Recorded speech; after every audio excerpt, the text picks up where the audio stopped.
Well, the scariest are aliens. Because it's fear of the Alien unknown. 1 movie. Oh my Alien god. 1 was like, that to me is the scariest scary movie ever. That movie was terrifying. Is it Close Encounters of the Fourth Kind that takes place in Alaska, where they combine the actual footage of the woman's real therapy sessions and stuff? I don't know. I don't Jamie, think you I know saw what I'm talking that one. about? Close Encounters of the Fourth Kind? It's third or fourth kind. Which one's the original movie? Third kind. So this one's fourth kind. I'm almost certain. Probably wrong. I never heard of it. It's a really good movie. There's a woman up in I want to say Juneau, or no. What's the Nome, Alaska? And back in the day, she was she became famous because she claimed aliens were basically like showing up and abducting her and stuff, right? And eventually, her kid got abducted by aliens, or so that's the case, and they accused her of like killing the kid or whatever it may be. Like, obviously, nobody believes that this woman's son was abducted, or daughter was abducted by aliens. So it's not currently available in our country? Yeah, I think it's like in Canada. I think it's showing up weird. You can only get it in Canada? I don't know. Go down to the what? That's strange. Interesting. But they have it's a movie about this case, but they splice in real footage of her therapy sessions she had to go to, that she was going to while she was being abducted each night. And they do this I don't really know how to describe it. This deep meditative state that makes you recall your dreams, and she's like describing all the things that were happening to her, these aliens, and she starts screaming. She starts like levitating up from the couch a little bit. Like it's creepy as shit. But it's a really good movie. It's my favorite abduction movie I've ever seen. And obviously nobody believes her. She runs into the one person. Oh yeah, like that old footage is like the real footage. Wow. So here's my issue with the alien abduction thing. Other than there's not like any real solid evidence that you could point to that's very convincing, it always happens at night. And it always happens during periods where people sleep.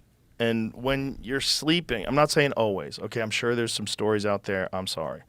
But most of the stories I've ever heard are people in their bed, they can't move, aliens abduct them, Paralysis. or they're in a car, the car stops, they wake up, aliens abducted them.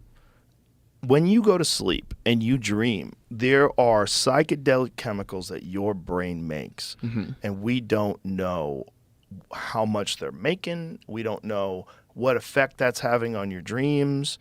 We don't know what is going on. What is going on with dreams? What is going on with vivid dreams? What is going on with dreams that they're indiscernible from real life, and sometimes in a strange way. Like, what is that? Is that a psychedelic state your brain goes into every night? Yeah. And if chemicals vary in human beings, serotonin varies, dopamine varies, everything varies, testosterone varies, estrogen varies, it varies. Wouldn't you just assume those psychedelic chemicals would vary? And wouldn't you just assume that sometimes maybe even people are in very agitated, anxiety-ridden states, high cortisol levels, perhaps maybe those chemicals are coming out in an abundance too. Now, So it if hits a you're spike in it, lying yeah. in bed and you're having an insanely vivid and terrifying interaction with aliens every night, because your brain is just dumping psychedelics into you. And this is your big fear, so you're going to get abducted by aliens again. And then there they are again, leaning over your bed, and they're reaching for you. And Constant you're like, paranoia. and then here's the mindfuck of all mindfucks. Maybe psychedelics are a gateway to some other reality, some other dimension that's accessible by these creatures. I like this.